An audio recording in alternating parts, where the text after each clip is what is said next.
Imagine this.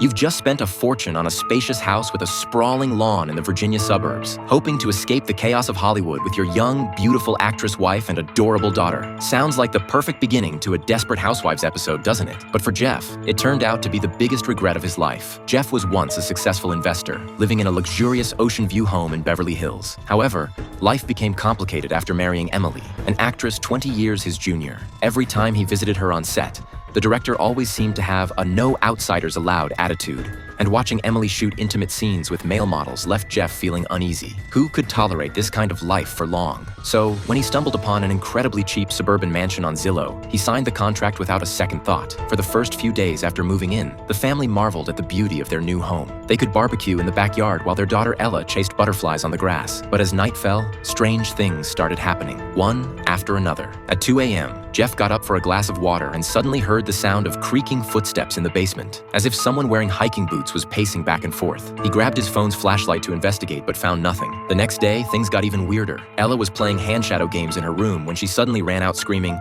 "Daddy, there's a man's shadow on the wall and his hands are so long." Jeff rushed over to look, but all he saw was a distorted version of his daughter's bunny hand shadow. He reassured Ella that it was just a trick of the light, but deep down, he felt a sense of unease. What really sent shivers down Jeff's spine was the realization that the house's dimensions were off. As a rational man accustomed to using measuring tapes and calculators, he discovered that the living room walls differed by a whopping 10 feet, about 3 meters, between the inside and outside measurements. It was as if someone had secretly hidden a secret room within the walls. But what happened next shattered the illusion of tranquility. Ella went back to her room to grab her jacket, but after waiting for 10 minutes at the door, Jeff still hadn't seen her come out. Pushing open the door, he found only his daughter's pink cotton jacket draped over a chair, with no sign of Ella. Jeff turned the entire house upside down, even searching every mouse hole in the attic. But Ella had vanished without a trace, as if abducted by aliens. Even stranger, Jeff began seeing things that shouldn't be there. Once, while searching for something in the study, he turned his head and saw his long-dead ex-wife lunging at him from behind, her nails digging deep into his neck. When he struggled to his feet, there was no one there. Another time,